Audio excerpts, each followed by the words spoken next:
എനിക്കൊരു ചെറിയ തത്വം ഉണ്ടെന്ന് പറഞ്ഞു.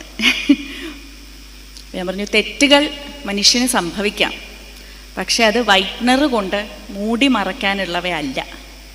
ഞാൻ തെറ്റു ചെയ്തു എന്നുള്ളത് അതിൻ്റെ മേളിൽ ഒരു വര കോറിയിട്ട് അതിനെ തിരുത്തി ശരിയായ വാക്ക് എഴുതി പോകാനാണ് എനിക്കിഷ്ടം. എൻ്റെ എഴുത്തിൽ തെറ്റ് സംഭവിച്ചാൽ നമ്മൾ വൈറ്റ്നർ ഉപയോഗിക്കുമ്പോൾ അതിനെ മൂടി മറക്കുകയാണ് ചെയ്യുന്നത്. നമ്മുടെ തെറ്റെന്താണ് എന്ന് മറ്റൊരു മനുഷ്യൻ അറിയാതിരിക്കാൻ അതിനെ മൂടി മറക്കുകയാണ് ചെയ്യുന്നത്. എന്നിട്ട് അതിൻ്റെ മേളിൽ കൂടെ നമ്മൾ വേറൊരു അക്ഷരം എഴുതും, അല്ലെങ്കിൽ ടൈപ്പ് ചെയ്ത് കയറ്റും. അതുകൊണ്ട് എനിക്ക് ആ പ്രക്രിയയോട് ഇഷ്ടമല്ല.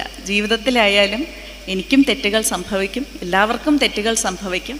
പക്ഷേ ആ തെറ്റ് എന്താണ് എന്ന് മനസ്സിലാക്കിക്കൊണ്ട് അതിനെ തിരുത്തിക്കൊണ്ട് മുന്നോട്ട് പോകുവാനാണ് എനിക്കിഷ്ടം. അതുകൊണ്ട് എനിക്ക് വൈറ്റ്നർ ഞാൻ പണ്ട് തൊട്ടേ ഉപയോഗിക്കാറില്ല എന്ന് പറഞ്ഞു. അപ്പോൾ ഇത്രയും ചെറിയൊരു കാര്യത്തിൽ ഇങ്ങനെ ഒരു തത്വം ഓതേണ്ടതുണ്ടോ എന്നുള്ള മട്ടിൽ ആ കുട്ടി